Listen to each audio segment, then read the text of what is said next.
Trump का अमन मुआहदा Hamas का हथियार डालने से इनकार। हमास को अमन मुआहदे की गैर मुसल्लह होने की शिक पर शदीद तहफ़्फ़ुज़ात।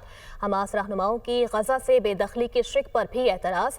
हमास की जानिब से गजा जंगबंदी के अमरीकी मंसूबे के चंद निकात पर नज़रसानी का मुतालबा किया गया। हमास रहनुमाओं की कतर, तुर्किया और मिस्र के सालिसकारों से दोहा में अहम मुलाकात। हमास का कहना है बैरून मुल्क रहनुमाओं पर हमलों से बचाव की जमानत दी जाए। हमास को जवाब देने के लिए 2 से 3 दिन दरकार है। इस्राईली इनखला पर बैनुल-अक़वामी जमानतें दी जाएं। मंसूबे पर अमल दरामद आलमी निगरानी में होना चाहिए।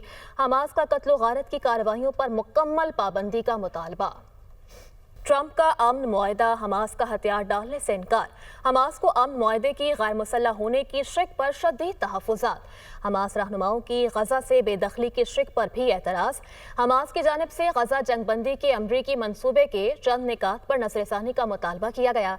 हमास रहनुमाओं की कतर, तुर्किया और मिस्र के सालिसकारों से दोहा में अहम मुलाकात। हमास का कहना है बैरून मुल्क रहनुमाओं पर हमलों से बचाव की जमानत दी जाए। हमास को जवाब देने के लिए 2 से 3 दिन दरकार है। इस्राईली इनखला पर बैनुल-अक़वामी जमानतें दी जाएं। मंसूबे पर अमल दरामद आलमी निगरानी में होना चाहिए। हमास का कत्ल गारत की कार्रवाइयों पर मुकम्मल पाबंदी का मुतालबा।